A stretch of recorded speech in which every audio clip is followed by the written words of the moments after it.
Hold on. I need water. I need water. Water. I need water. Yeah. Water. I'm testing levels.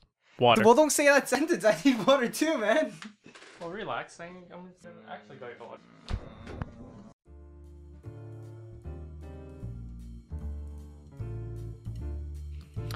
This is NeighboursIRL, a weekly challenge podcast hosted by Daryl Lee and me, Eddie Sang. This week's challenge, don't swear.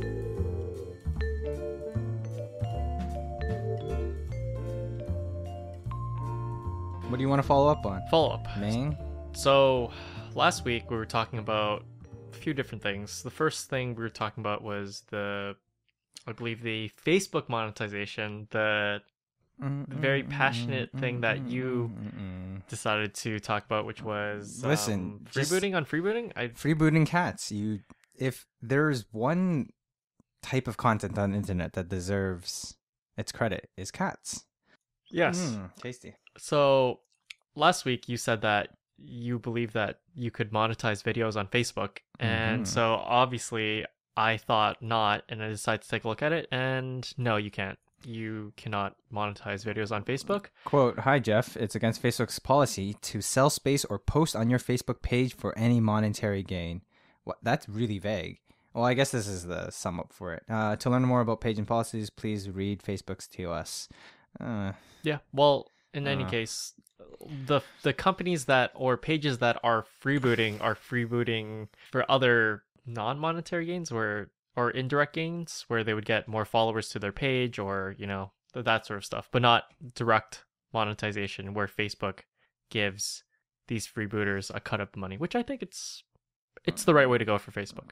Okay, there's two things here. One, Facebook still makes money though. And Facebook doesn't kick back the money to the original creator. So there's a perverse incentive for Facebook to keep allowing this freebooting to happen because their platform gets content and eyeballs on that content, which Facebook can monetize. And there's nothing preventing Facebook from keeping it on or kind of delaying the freebooting if reported until, enough views were seen. But and second, okay, what were you going to say to that? That's not Facebook's business, though. Facebook's business is selling ads. It's the second Google. Yeah, they don't care if people freeboot other people. No, they do. They want people to freeboot other people. Yeah. Well, what I'm saying is it's just a byproduct of what they want. I wouldn't call it a perverse, relationship or incentive. I think it's fair. But it's a system that systematically encourages freebooting. Well, yeah, that's just the way it's designed. Or it's called stealing. It's plain and simple. It's a system that promotes stealing. How is that a fair system to be created? I mean, if Scarborough Town Center and all the shops had an incentive to steal, he's like, you get 50% off your lease this month if you steal from another store. Is that a kind of place you want to hang out at, Eddie? Well, is that the type of mall you want to hang out at? Well, the people who post on Facebook and look at Facebook as a credible, amazing company that... No. It's not about being an incredible, amazing company. It's about being a social media platform that garners attention. And if we become complacent and allow companies to keep garnering our attention using shady business tactics, what kind of precedent are we setting moving forward? Like Facebook, YouTube, Twitch, Twitter, these are like the first round of large social media platforms. Who knows what's going to happen next 5-10 years? And what we do today is the building block of what we do tomorrow. Do we really want a system that encourages stealing? Is just the question I'm asking. That's all. Well, I I understand why currently it's logistically or practically hard to curb or stop this type of freebooting. There's no perfect algorithm or neural net yet that can correctly identify every cat and post proper credits.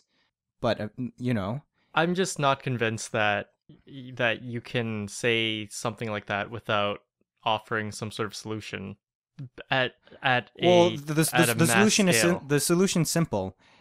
If there was competition for Facebook, or if there was some sort of regulatory body for these social medias, which both not yet, but eventually if this is an important issue to people and creators, the community will trend towards taking freebooting more seriously. Maybe create an easier reporting system for stolen content. Maybe, posting in comments credits where credit's due, and maybe minimizing the popularity of these content curators or stealers, as we were discussing. All of which was in the Smart Everyday video that you clearly didn't watch. I didn't but watch that's it, okay. But that's fine. Would recommend. Put it in the show notes again. Yes, of course. But yeah, I just don't want to complacently be part of a system that encourages stealing. That's all. And I don't think stealing is correct. Because in the end, if you systematically disenfranchise original and hardworking and creative content creators, then they'll have no incentive to keep creating these great pieces of work and sharing it. And then eventually, Facebook will just become, oh, wait, never mind. It's already a cesspool. Confirmed. Facebook already is a platform of clickbait, and no one actually makes any or barely any original content for the purpose of posting on Facebook. It's just a byproduct of people that really enjoy that randomness of what shows up on their feed. Like, that's basically what Facebook is right now. If you follow 500 to 700 friends. Yes, I understand. But the problem is now that it's become a sufficiently large platform that is starting to affect other platforms. Like, what happens on Facebook affects what's happening on YouTube. Facebook video stealing is hurting YouTube content creators. And, in the end, it hurts everyone if we're not properly incentivizing content creators. That's all. I completely understand. Like, I'm for what you're trying to say. I just can't think of a decent... I'm just like a realist, Like, I look at the situation in the world as it is, and I just sort of, like, instead of complaining, or not, I wouldn't say complaining, but criticizing something that I know for a fact probably won't ever change, I would say even especially content creators, and they already know that their stuff is going to go on Facebook, like one way or another, going to be freebooted. CGP Grey, of course, says on his podcast that, he accepts this as something that he just knows to be a fact.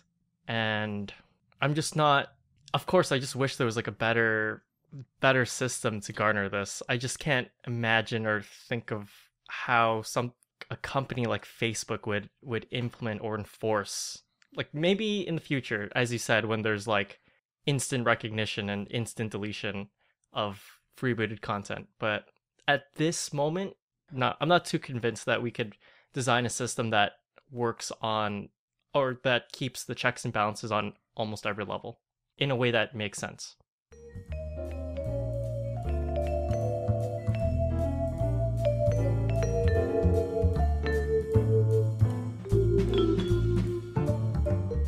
Follow-up.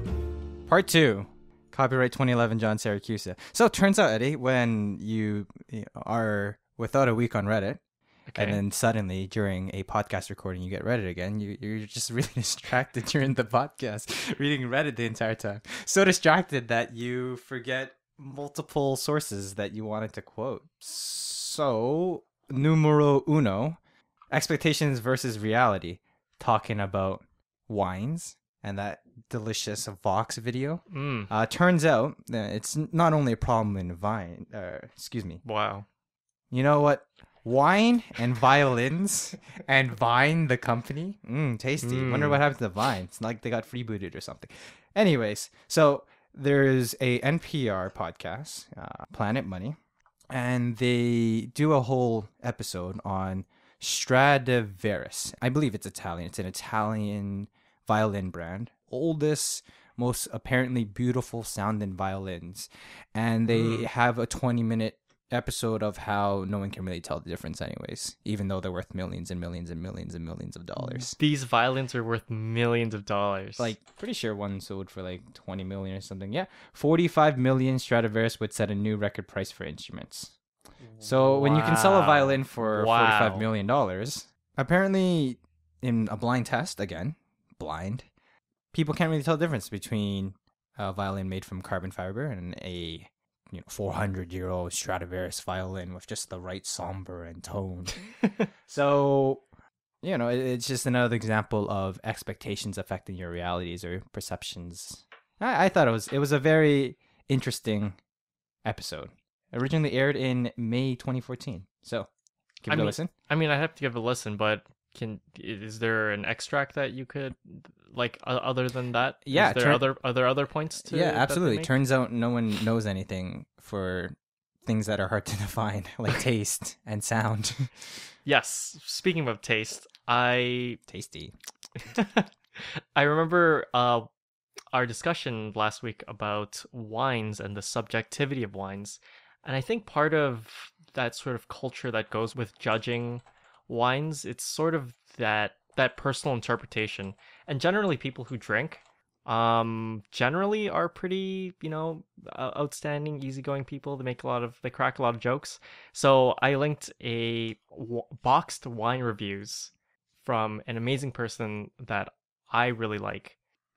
His name is Patrick Capriello, and he is a famous guy down in the States, but I did watch a lot of the other videos that he makes as well, and I gotta say, just hearing him talk about that subjectivity that we were describing about last week, it really, I guess, captivates someone to start going into wines and trying to see, or I guess taste what he tastes as well in this journey of wines. And I think that was pretty interesting in how he could differentiate, I guess, what made a particular wine good or bad, like acidic, non-acidic, and all those other qualities from an expert.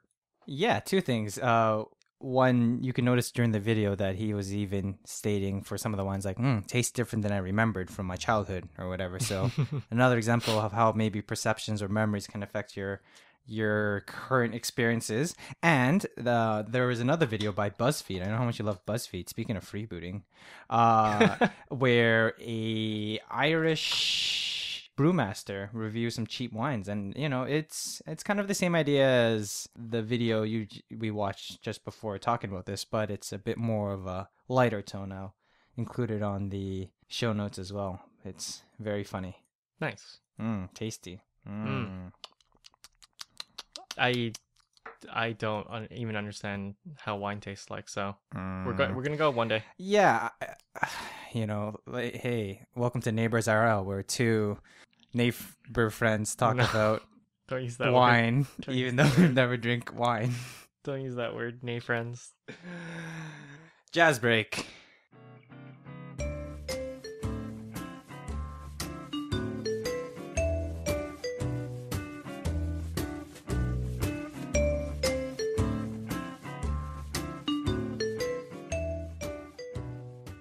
Keep listening to the music, or are you just thinking about your whole life right now? What's happening right now, Eddie? Talk to me. So this video is called Digital Hygiene, and it's by Exerbia on YouTube. Now, link in the show notes. I did want to talk about this last week, but again, because my attention span was just focused on Reddit, I completely forgot.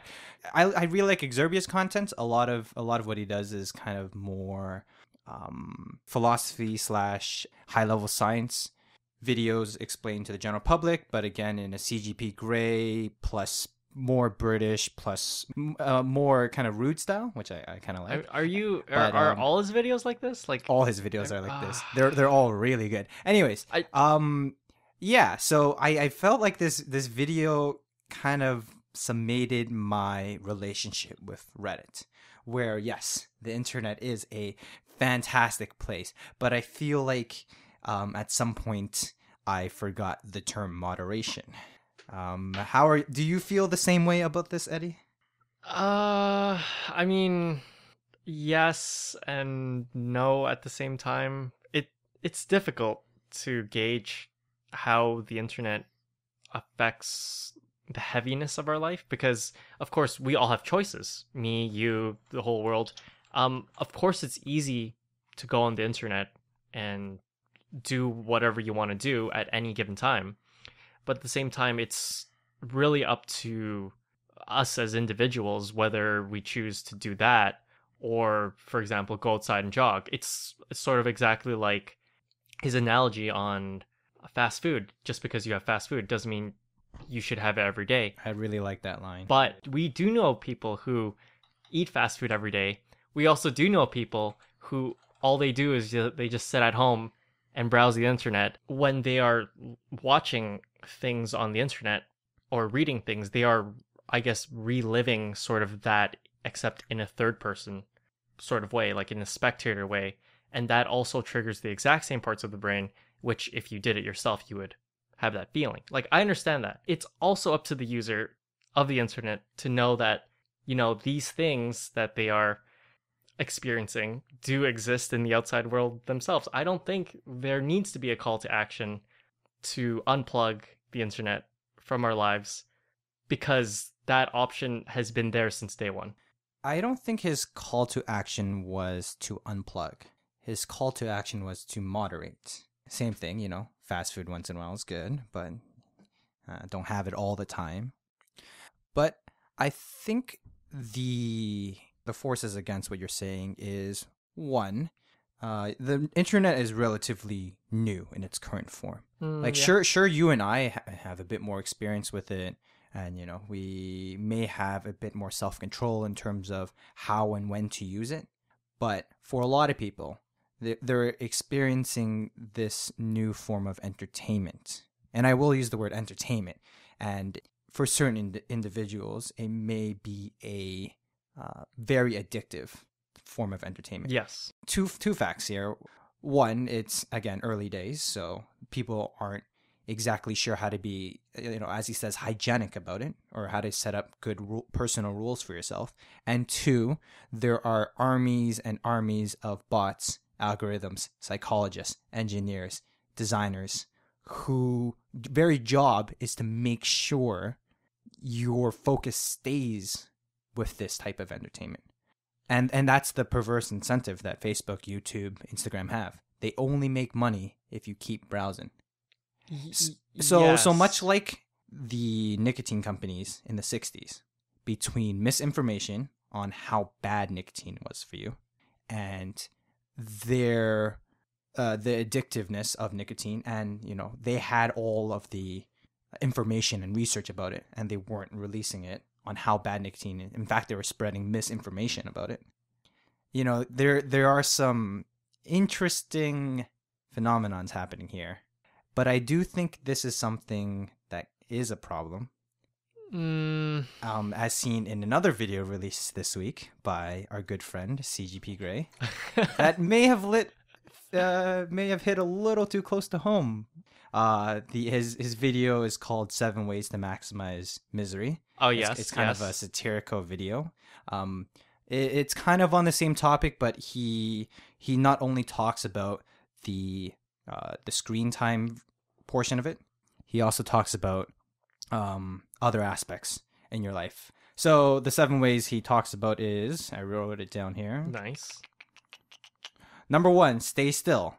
So try to stay within the same room for eating, sleeping, browsing the web, entertaining yourself all day. Number 2, maximize screen time, which will lead to number 3, keeping an irregular sleep schedule, which will number 4, using the screen, stoking your negativity. So read the news about all the negative things happening in the world that you can affect.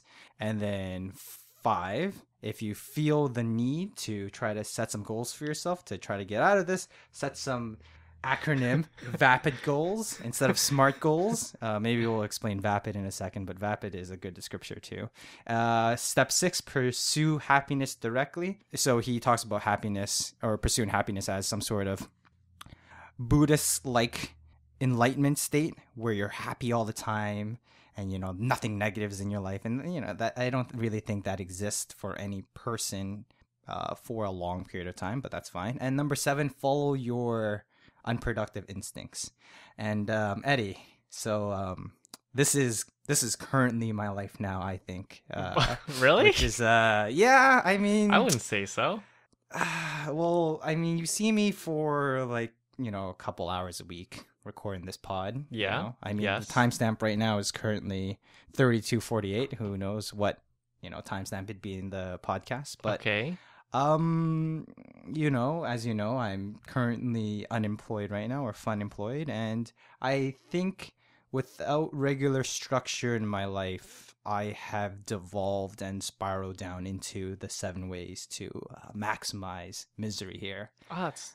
Yeah, I mean, when you're at rock bottom, you can only go up, right?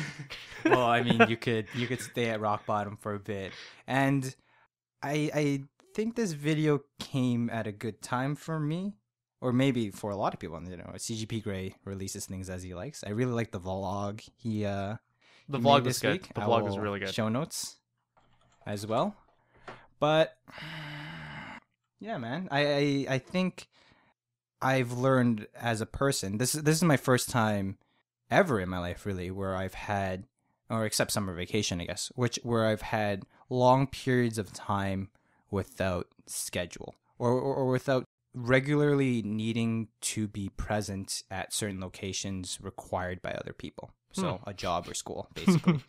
Or, yeah.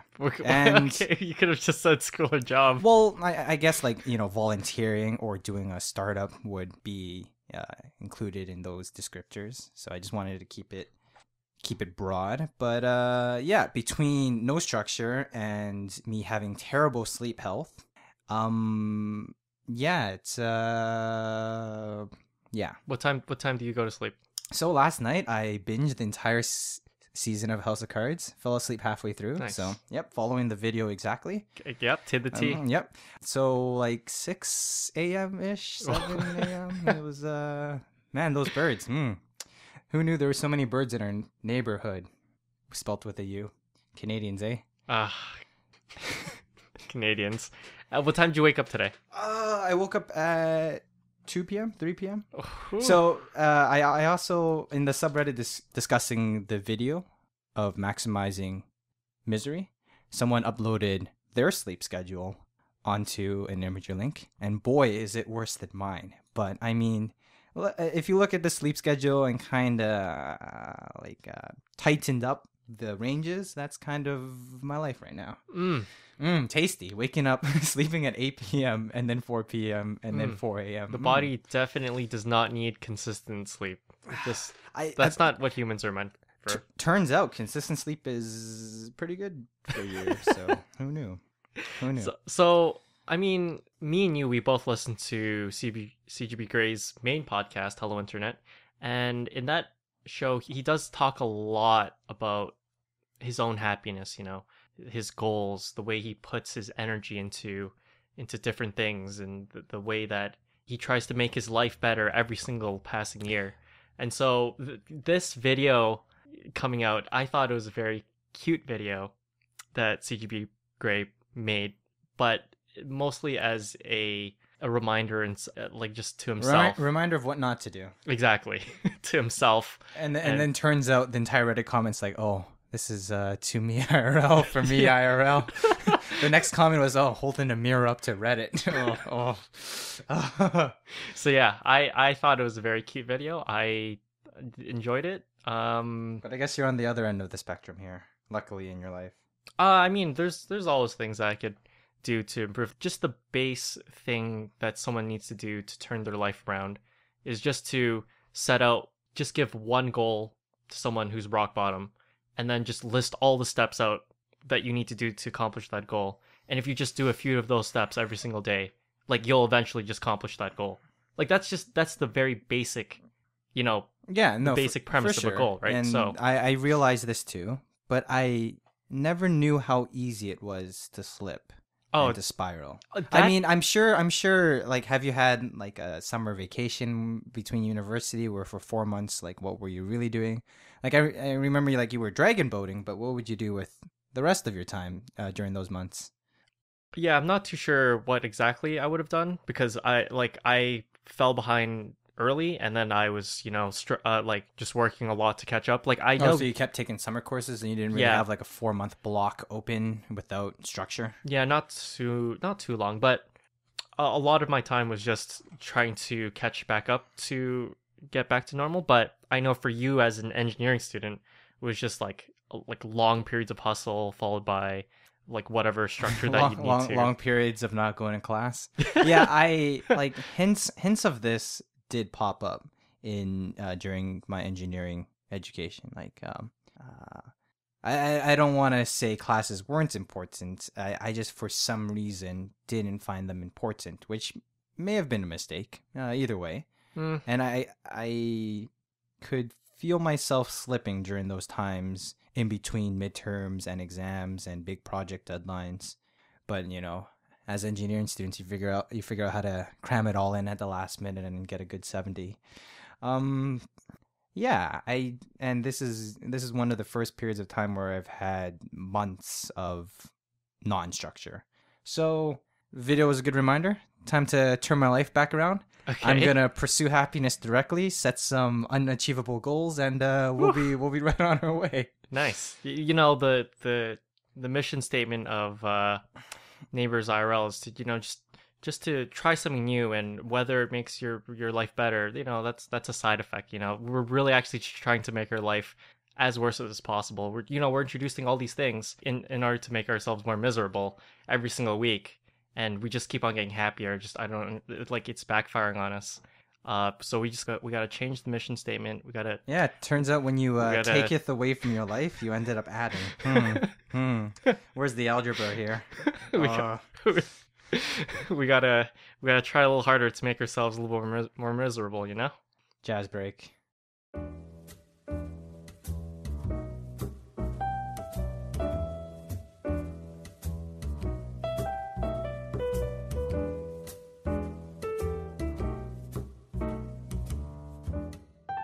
We need to come up with some sort of more creative way to do this. The introduction to our segments, Challenge. Challenge. Wait, what are you talking Follow up. Okay, why do we need formal introductions to our topics? There's already timestamps in the show notes as requested of when certain topics start. If you want to skip or maybe see, or you're interested in a certain topic. I mean, I like the format of our podcast where it's just me and you talking. And, there may or may not be someone else listening. Let's be honest here. No one's going to listen to this. No, why are we even doing this? There's not a single person who's going to listen, Daryl. Okay, wait. I have a question for you. Wait, what were you going to say? No, what's the question? Now you intrigued me. Holy crap. Okay, Eddie. Why are you doing this podcast with me now? We're 10 episodes in, but why do you do this podcast with me? I know you don't listen to a lot of podcasts, but you do understand the quote importance or power of podcasts, and I'm just curious why Eddie saying.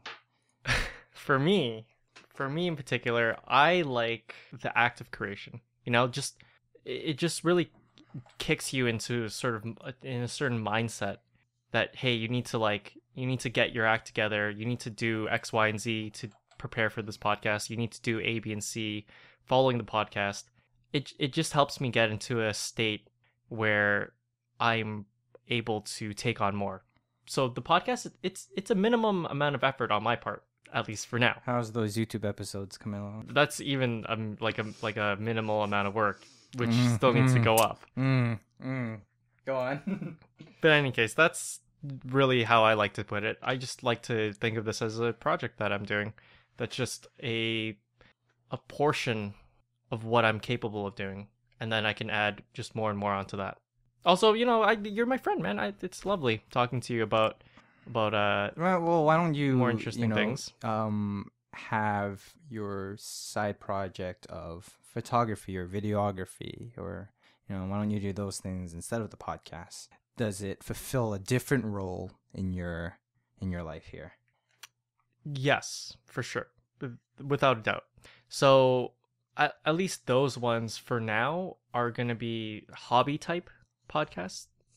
Wow, hobby type. Tasty. Turns out, Eddie. Hobby type projects. Turns out we were doing a podcast the whole time. Hey, Daryl, you're pretty funny. You should do a podcast. Thank you. Have you listened to my podcast yet?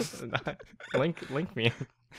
No, but yeah. So that's generally what I sort of categorize these things as. For now, they're just projects that are hobbies. Lovely.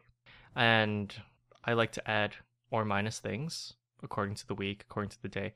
It's just sort of this thing that I like myself, where I feel busy. Oh, yes. Oh, okay. I thought you were going to just end off the statement there. I like myself. No. Space period.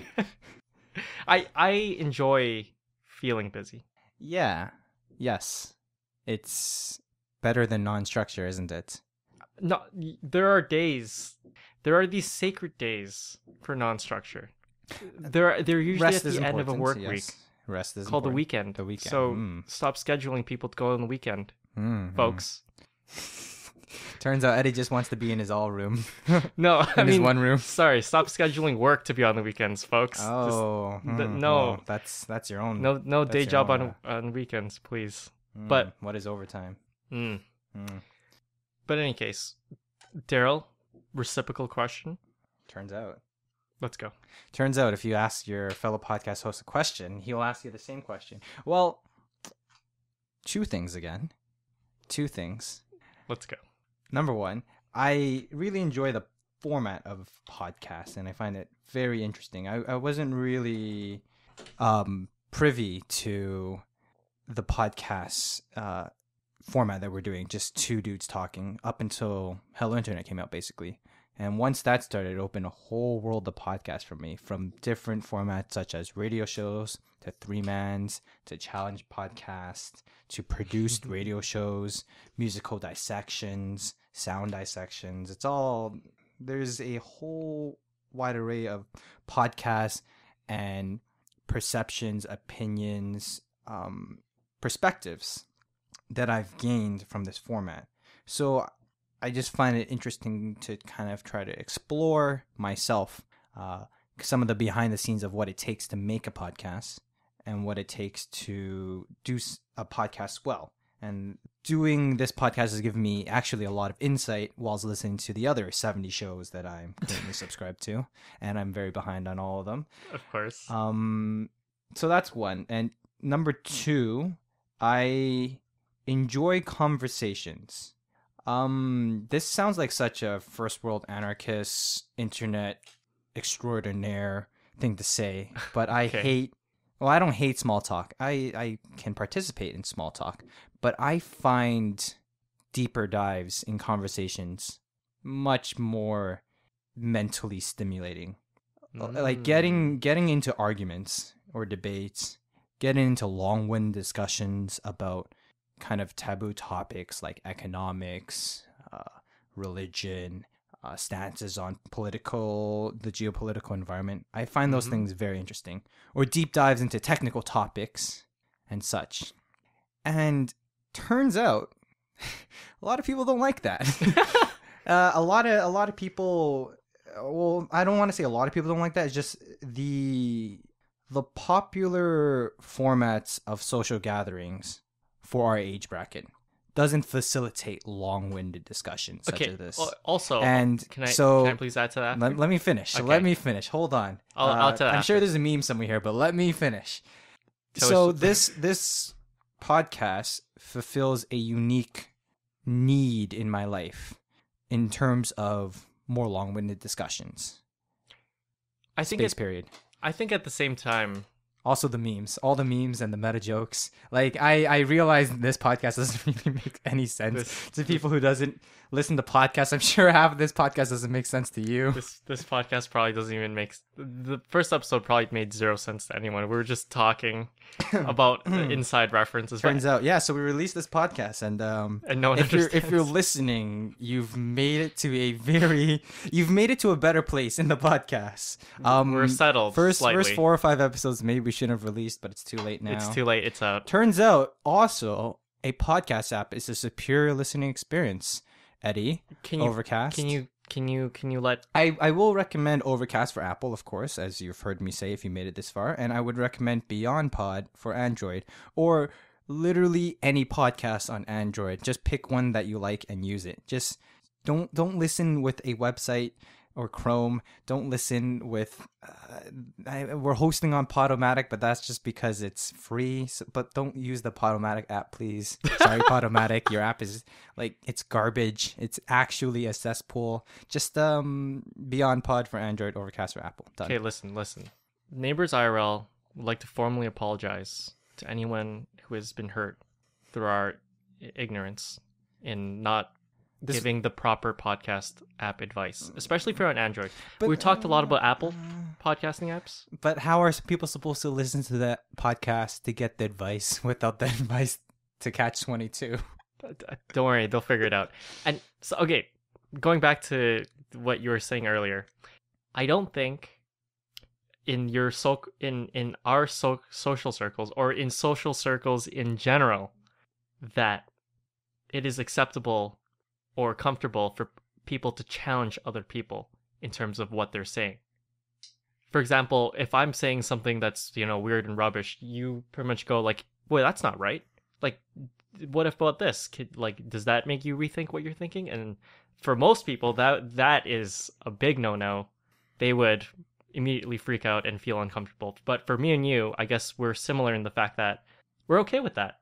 We're okay with someone thinking about our arguments or our points and then, saying, "Hey, but what about this? This sort of turns it on its head." And we're like, "Whoa, okay, let's rethink that and talk about it." Yeah, it turns out. So two things here again. Two things. One, I think, again, we talked about our journey to adulthood or whatever. The idea that the stances and ideas and opinions you take does not constitute you as a being. You're free to change your mind based on new information or whatnot. That's, part of being a mature adult, I believe.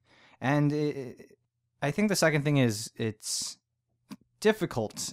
It takes more mental energy to discuss deeper topics like this, or like not surface conversations or not small talk, which is why, people default to small talk. It makes sense. Yeah. And in terms of straight debate or argument, there, for sure, if not done properly, it is very hurtful when you are opposing someone else's ideas.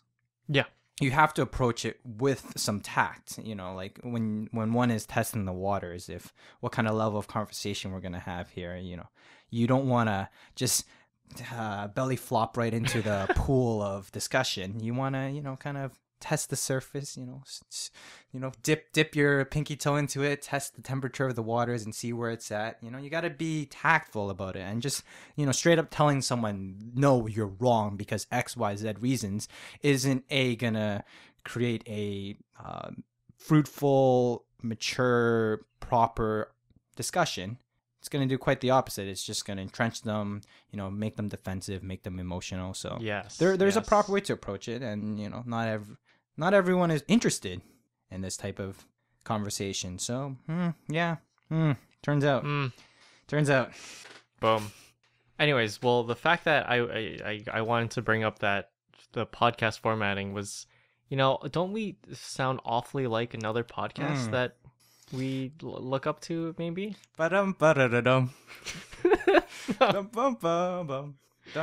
Maybe instead of just saying follow up, we could have like a little chime, like follow up. No.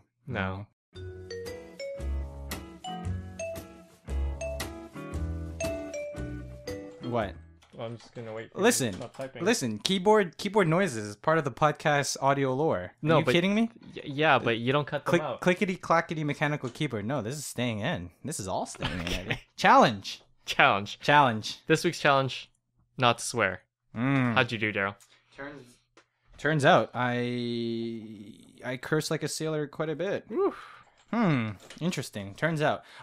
So, we decided day after we recorded the podcast, we would actually do a hard turns out you can drop your phone. We decided to do a hard number count on the number of swears we did over the week, and I'm at a grand total of 63. So 63 divided by 7 is about math 9 a day. So 9 swear words a day. That's not too bad. I can, do 9 swear words in one sentence, really. So I had some modicum of self-control this week. Turns out it's a lot harder than one thinks. Apparently, when you partake in certain activities, you end up talking like people in those activities. So, for example, the gaming culture, uses a lot of curse words because of the demographics of the community. So turns out Xbox is pretty cancer, and I partook. Yep. So I'm in a similar boat to you. So over this week I had 54 swear words that I caught and I put down. Undoubtedly, there's probably more that me and you did catch. Yeah, for sure. And I remember the night we ate Korean barbecue together. We were catching each other's words like none other. So that upped my count quite a bit. Sometimes there's nothing quite like a swear word when you're trying to describe something to someone. Like I don't think there's an equivalent in saying something's a piece of shit. There's nothing quite like that when you're trying to describe something to someone that is of that quality. I don't think there's quite an alternative that just hits that spot. Yeah, I remember I think it was high school, I used to defend profanities. I had two stances, one in early high school, one in late high school. This is the late high school one. When profanities are used sparingly, it's like bacon. It's very pungent. It's like bacon. It's very salty. It's very bold. And when used properly, profanities can really accentuate and even add, synergy to your statements. It is the correct 5,000. It is the correct word in certain sentences. However, like bacon, you can't just eat a bowl of bacon and feel good. Got to use it in moderation. And I feel profanities can be like this, where they have correct applications here and there, but use sparingly. And the other stance I had in high school, if you were curious, in early high school, is using profanity as a crutch in conversation is one's failure to grasp language properly. If you're using swear words as filler words all the time, like just using it for every single sentence describing everything, then you just don't have command of the language that you should. But I realize that, especially at work, I don't know if you've noticed this, the way people speak in certain groups really affects newcomers coming in. Newcomers coming into a group will adopt the way of talking or the way of language in these groups really quickly. Like, for example, when I went up to work on site, I finally quit using profanity in my everyday language. Okay. And then bam, it was over just like that. Cursed like a sailor forever. Oof. And I picked up a 10% Newfoundland accent. So it turns out curs and burrs, But now that I'm done my site contract, back to normal. Turns out. I don't know.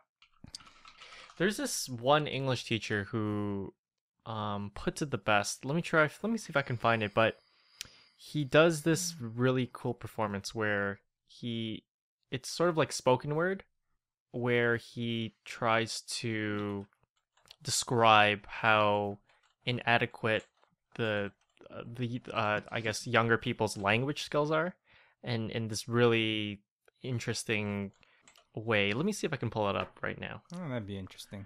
English teacher, spoken word. So, found the video. Linked it down below. It is, I believe, a fantastic little listen to. It's about 2 minutes and 30 seconds long. It's about how inadequate people are. Lovely. Wow. Is that how you feel adequate? By pointing to other inadequacies? Well, I wasn't. He was. But in any case, he calls for an action, which is always lovely. So he calls for an action for people to really have confidence in what they're saying and use the words that are adequate to describe things particularly and concisely. Not concisely. Descriptively. Precisely. I think is the word you're looking for. Yeah. Accuracy and precision. Clearly I need some lessons, but watch it. Yeah, it turns out nuances in English language. In any case, so Daryl, what did you take away from this challenge? Are you gonna stop swearing? You're gonna swear less? You're gonna swear more? Everything in moderation, Eddie. Do you not care? I will use it sparingly, like bacon, in a delicious Caesar salad with anchovies and lemons. Tasty. So this may or not make Parmesan. This may or may not make the cut, but I'm gonna link a Princess Bride video below. It is a segment from a movie where the main protagonist just starts going off and cursing the main villain without using the conventional swear words, but yet insulting him very nicely and making him feel like a piece of shit. Turns out.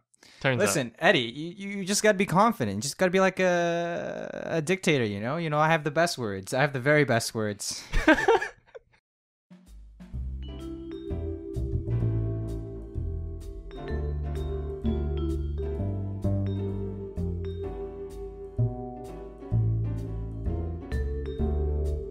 Challenge. This week's challenge.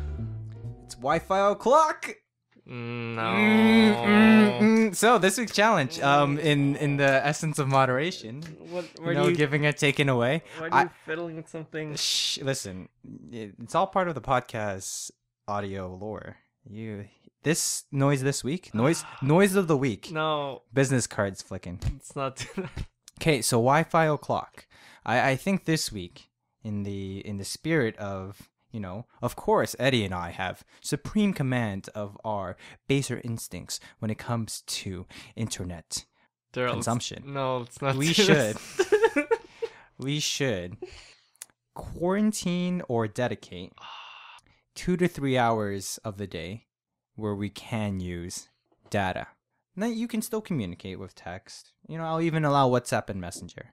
But in terms of consuming content through platforms, 2 to 3 hours a day. how about 1 to 2? 1 to 2 hours a day. You can set two 1 hour blocks. Okay. And you can pick when you want to do it.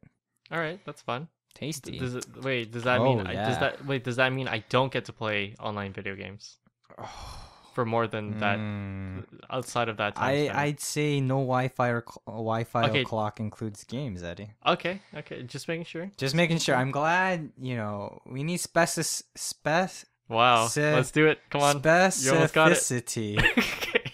in these challenges. Manifesto. Manifesto, it's easy. It's easy.